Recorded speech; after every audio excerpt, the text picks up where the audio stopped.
Marks Group President CPA Gene Marks joining us today. Thanks so much for being with us.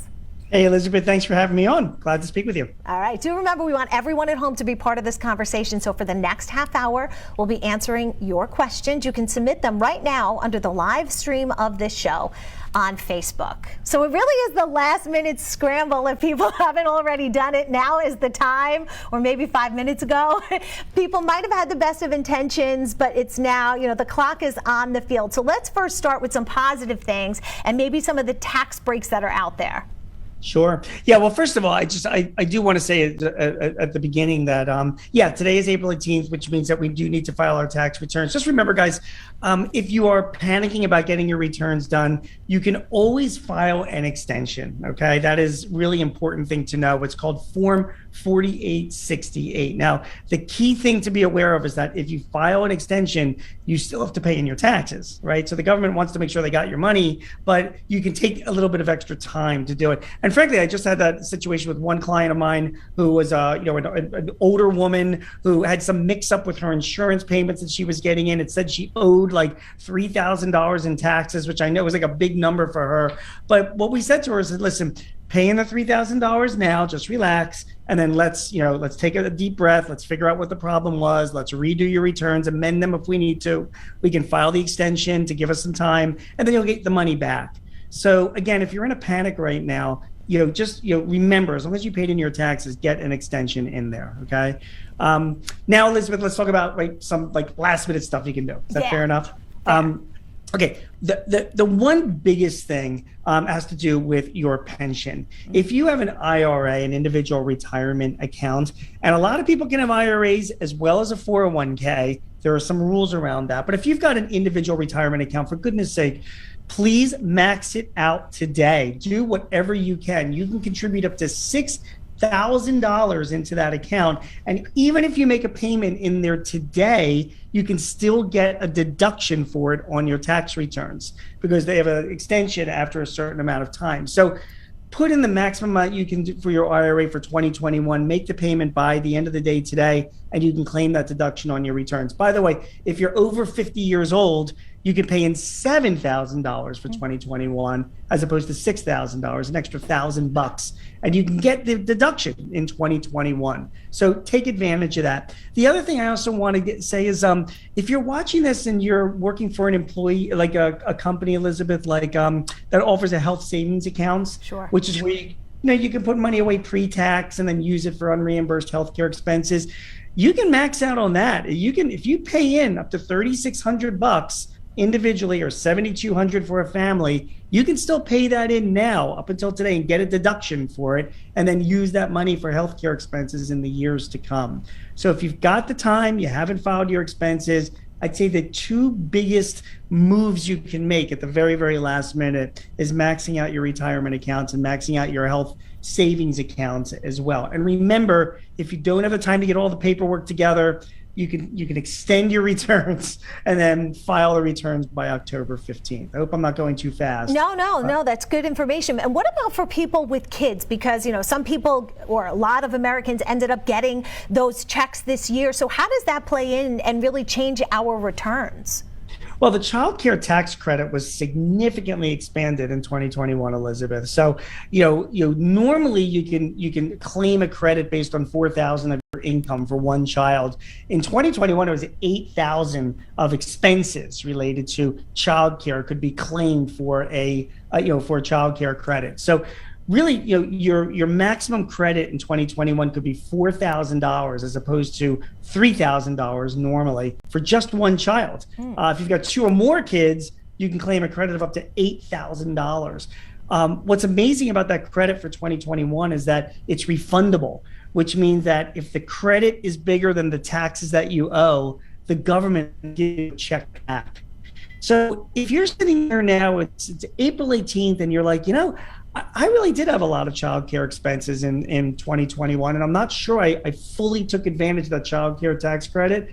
I would say to talk to your accountant, file an extension for your return, go back, look at your childcare expenses that you had, and take another look at that childcare tax credit, because again, it could not only reduce your taxes, but if it's in excess of the taxes that you owe, it could actually provide you some money back. So take a hard look at that child care tax credit. It could be a big savings. And then it goes back to the normal levels in 2022. So you really want to take advantage of it for 2021. What about that earned income tax credit?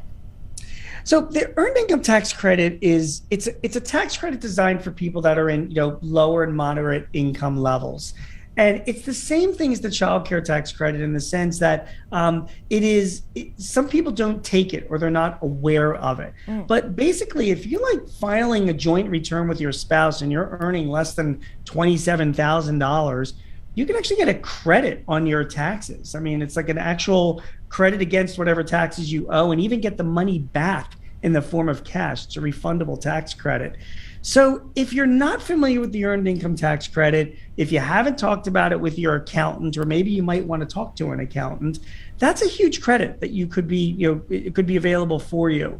And, my advice to you again, I know this sounds kind of repetitive, Elizabeth, but if you're not sure that you took it in 2021, file an extension for your tax returns, maybe talk to an accountant or somebody familiar with the earned income tax credit calculation, do that calculation. You might get money back and you can just file, your actual returns by October 15th. So again, if the rule of thumb is if you're married filing jointly, you're making less than $27,000 a year, you could really be eligible for this earned income tax credit. So talk to your accountant about that. Now, what about this unclaimed income tax, the refunds that are out there? Some people, not filing it maybe as far back as 2018. Yeah, it's pretty crazy. I mean, a lot of people file their returns. They have a refund due to them, and they haven't gone back to actually get it. Other people haven't filed returns at all. And because of that, they might be entitled to a refund and they may not be aware of it. So, it's a 3-year carryback is what you get. In other words, you're given a 3-year window to claim your refund. So the last year that this is eligible for is 2018. So if you didn't file a tax return in 2018, if you think, first of all, you need to file it. But even more importantly is if you think that you're due a refund for 2018, you really should go back and get it done, because otherwise, you could be subject to significant penalties from the IRS if you haven't filed those returns. Plus, you could be doing yourself out. The IRS says that the median refund for taxes is anywhere from $800 and $900. So it could be something that's owed back to you if you haven't filed your return. So 2018 is the last year that you can do this for before that you can do this without suffering any major penalties or problems. And we know a lot of processing backlogs are happening. They're short-staffed, just kind of like everywhere else in the country right now. But the IRS, doesn't have the voluminous amount of workers that probably they would hope for during this time. So they really want you to e-file. Yeah, they do. I mean, the IRS is, Elizabeth, they're like millions of tax returns behind. It's crazy. Right. And they are short just thousands of workers. And you actually shared with me before we went on the air, which I didn't even know, a statistic. There was like one worker is responsible for 16,000 calls. It's crazy. 16,000 calls. Yeah. I mean, they better hire a lot of teenage girls, right? Because they spend a lot of time on the phone. That's the only one who can keep up with it. Seriously. I just, that just gives you an indication of just how under-resourced the IRS is, which is really, it's really a problem. So there's no silver bullet for getting around that, but there are things that you can do. One big thing is file electronically. Again, you and I were talking before we went on the air about the good old days of filing taxes, the not so good old days where everything was manual and paperwork. You wanted that actual postmark. You waited in line to make sure you saw it. Running to the post office, to like follow that. I mean, that is like the 90s called. They want their tax returns back. It is, everybody files electronically nowadays. I understand some people have issues with security and privacy, and I get that. And those are legitimate concerns. And there are steps you can take, which is another conversation, to be more careful when you file your returns. But it really has become very common for our clients to file their returns electronically. Your accountants can do that for you. And I have to tell you something, not only does it cut down on the work that you're spending, reviewing and signing and stamping and folding and putting in the mail and all that, it expedites the process. And honestly, Elizabeth, the IRS gives priority to electronically filed forms. It takes them less time. Their computer systems, has artificial intelligence and algorithms that can analyze returns much more quicker than a human being can do. So I just, we're telling all of our clients, really saying it's really time to step up and get your returns filed electronically. It is really something that just needs to be done. And it's very, very easy to set up if you haven't ever done it before. Okay, great. So coming up next, we see your questions coming in. We're going to get to as many of them as possible. Also, how can we avoid being audited? This one I want to know.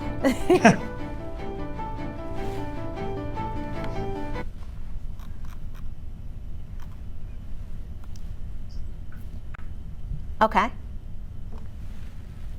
Okay, great.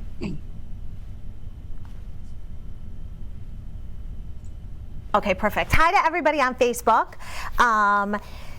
Jean, that was perfect. That was lovely. So that was the A section. So the second section is a little bit shorter. I'm just going to read you these questions. We have 2 additional questions that came in right now, just so you're aware of what they are. The first one is, hold on a second. I clicked on the Avoid being audited. Yeah. Well, actually, yes, I really do want to know about that. Sure. I've been out of work for 2 years collecting workman's comp. Do I have to file this year? Okay. Okay. Yep. Hold on one second. I just want to pull something else back up.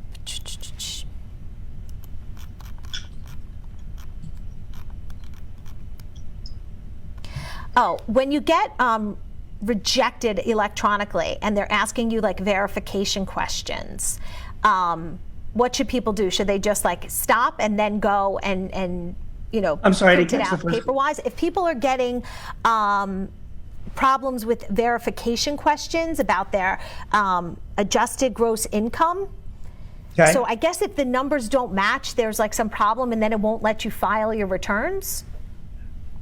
It is possible when you actually do. You can actually file without the numbers matching, but you'll get letters back from the IRS if there isn't a match. Okay. Which creates the problem. So we can talk about that. Okay. We still didn't get to crypto, and we also want to talk about how to avoid the IRS auditing you. Yeah, that's fine. Okay. So I'm just going to move those down. Karen, I'm just putting this above the T's just so you know, so that I can jump into the questions first and then go into it, just so you're aware that I did mean to move that. Okay, thank you. Phil, what's our time back? Okay, the clock is incorrect, just so we know. Okay. So we are about 1 minute back right now. Although we are still on Facebook. And there's one other thing. I've never received the extra monies for child credit they were giving during COVID, although I'm eligible. How do I use that information if I never received anything from the IRS confirming that? Okay, I can answer that. Okay, that's the other one that's in there. Okay. So we'll do those questions first and then jump into the topics. Good.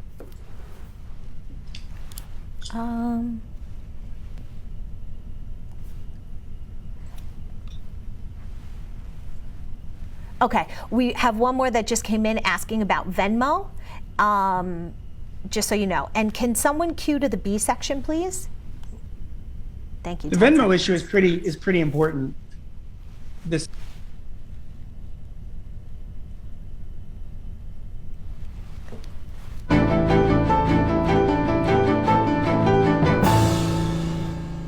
Welcome back to our live special report, The New Normal. It is tax day. We're hours away from the filing deadline and we're getting your questions answered. You can submit them right now under the live stream of this show on Facebook. CPA Gene Marks is joining us. So let's go to Thomas first. He said, I would like to know why I was approved for PUA recently, amongst others, received an email saying I have to prove my acceptability before June or I have to pay it back. Why approve me in the first place if I wasn't eligible? It sounds like some real shady stuff. Well, Thomas, first of all, I don't know about shady. I just think it could be more of a matter of incompetence or maybe a mistake that was provided by the agency itself. We get these kinds of things all the time where we get approvals for something and then months later we'll get a letter from the agency, whether it's an unemployment bureau or not, saying that this person was not approved, even though we know they were approved. Welcome to my life, Thomas. You're going to have to call up the agency itself and ask, what they mean and reconcile. And I'm going to bet, I will bet you a beer that it was probably a mistake on the agency's, part and can get resolved. But you're going to need to block out some time because you're going to be on hold and reach out to them and get those questions answered. Yeah, and hope you can get somebody on the phone. All right, Vincent says, I've been out of work for 2 years collecting workman's comp. Do I have to file this year? So workers' comp insurance is not taxable. So, there's just to make sure that you're clear on that. But if you still have to file a federal tax return. So, the same thing with your state tax returns as well. There's never a situation where you don't file a 1040. I mean, even if you have no income to report, you still file it, particularly if you're over the age of 18. So, you need to file the return. You don't have to include your workers' comp, payments as taxable income. So you won't have to pay any taxes on it, but you do want to get the forms in there because there are penalties for non-filing. All right. Camula says, a great morning. I never received the extra monies for child credit that they were giving during COVID, although eligible. So how do I use that information if I never received anything from the IRS confirming it? Well, first of all, that doesn't sound like a great morning to me, Elizabeth, right? Right. You're expecting money and it didn't come in. So sounds like another problem. And if you were listening to our last segment, not surprising considering of the lack of resource that the IRS has and what they're following up. So is it, Elizabeth, is it Beulah? Is that the name of the person? Camula. Camula. I'm sorry, Camula. Camula, here's what I recommend that you do. If you go to irs.gov, their website, and go to the bottom of the page, you will see that the IRS has something called a taxpayer advocate service. It is a separate part of the agency. It's pretty well funded.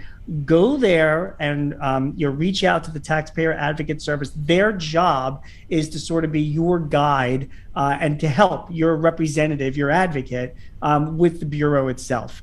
So you haven't received that payment yet. You know that it was due to you. Rather than trying to navigate your way through the red tape of the IRS, a taxpayer advocate can represent you, no charge, and try and figure out and get the answer for you. So that's my best advice for you. I like that advice. All right, Kathy says, if the IRS is so short-handed, why are they looking into Venmo accounts and personal things that you sell? Well, it's not really. First of all, let's take a step back. What's being referred to with the Venmo accounts, and everyone should be aware of this, is that starting this year in 2022, the mobile payment providers, Venmo, PayPal, Zelle, Cash, the cash apps that are out there, they are now going to be required to report to you and to the IRS any of the transactions that you're making with them. So we deal with a lot of small business owners that sell on, I don't know, Etsy or individual, Elizabeth, and they use Venmo. And when they're doing that now they're going to be getting 1099 forms, like a disclosure form from Venmo, as well as it's going to be reported to the IRS as to what the payments were that they received. So it's going to create, raise a lot of eyebrows at the end of this year and the beginning of next year. So be aware that is going to be happening. And there's two pieces of advice I have for you there. First of all, number one is that it's just a record, so it should match out to the cash payments that you're receiving. So it's because the IRS is going to be looking at that as well. And number two, please be aware of any fraudulent requests, because Venmo and PayPal and some of these other services, they might need more information from you to send you these forms, like your tax ID number, your social security number. And I'm seeing that there's a lot of hackers out there and fraudsters on the internet that are putting emails out there asking for this information when they're just trying to grab your personal information when they shouldn't. So be very careful where the request comes from. To answer your question, they're so under-resourced, it's going to be a big job for the IRS to do, but it's not for the IRS to decide. This was legislation that was passed in 2021 that said that this is new reporting that's going to be required. The IRS is just filling that requirement. That's all. All right. Marianne says, do you have to file if you only made $4,000? My college student worked a summer job for half the summer before she got sick. So, there are filings. So if the college student is over the age of 18, then our recommendation is always to file the tax return. Even if you made $4,000, obviously, it's likely required. And more importantly, clearly the college student is going to have the standard deduction will significantly exceed the income that you've made. Remember that standard deduction is $12,000. So you won't owe any taxes on there, but there is a filing requirement to be made, certainly for federal and most likely for New Jersey or Pennsylvania purposes, Jim. All right, and people do want to remember, if you can't pay the full amount that you owe, you have to pay what you can, and you can apply online for a payment plan. But today is the deadline. So if you need to file an extension, today is also the day to do that, or to file your taxes, and hopefully you're one of those people who will end up getting a return. We do see more of your questions coming in, and we are going to talk about avoiding getting audited from the IRS, because if you're putting in for that extension, is that going to cause you to become a red flag and have somebody looking at you in the future? We'll get the answer to that coming up next. You're watching The New Normal, a special report here on News 12.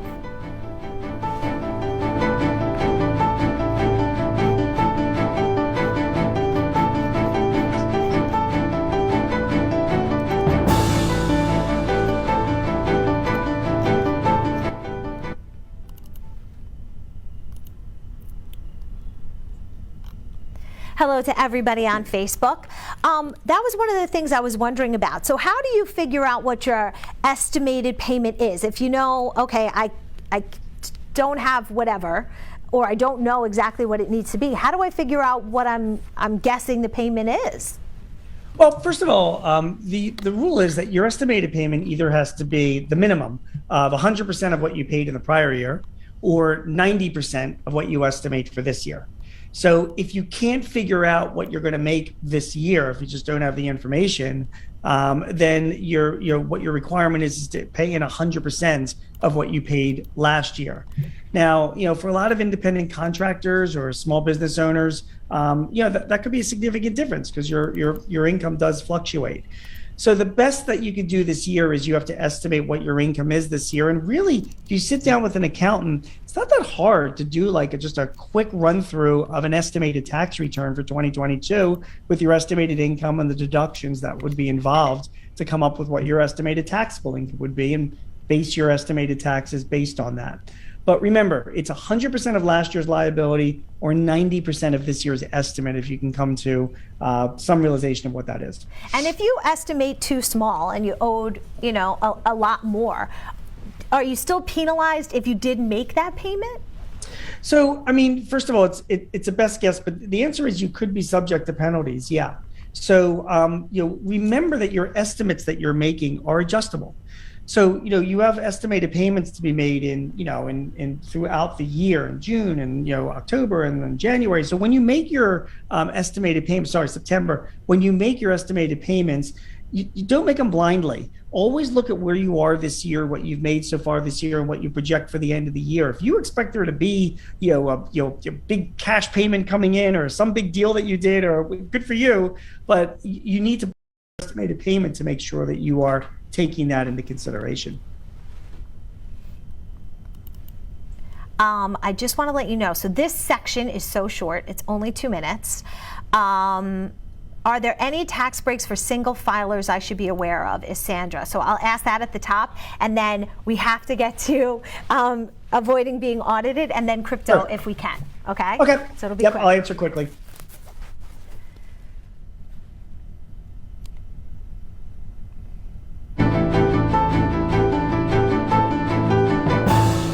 Welcome back to The New Normal as we continue to answer your questions. Sandra wants to know, any tax breaks for single filers that I should be aware of? There's nothing specific if you're a single filer versus married, or filing a joint return. All I can tell, what we tell our clients is your best tax benefit out there is to put away as much money as possible for retirement, either 401k or your IRA account. It's really important. And don't ignore some of those after-tax counts as well, like Roth IRAs or 529 plans. They don't save you taxes this year, but they grow without being taxable, and you can use that money in the future as well. That really benefits you as an individual. Now, what about people that decided to, trade some digital currency or invest in crypto this year? Okay. Wild West, and that is going to be very, very complicated. And my advice to you is this: there are two factors for figuring out your gain and loss on transactions. Some people take the cryptocurrency and they buy stuff with it, like digital artwork, Elizabeth. You hear about NFTs. that. Yeah, like NFTs. So when you buy these NFTs, there's a cost for buying it, and then a cost that you have when you sell it. So there's either a gain or a loss that you have to calculate then. But then there's the second part, because the currency that you used, whether it's Bitcoin or Dogecoin or Ether, that had a value at the time when you bought it, and then also had a value when you're using it to sell it. So that's got a gain or a loss as well.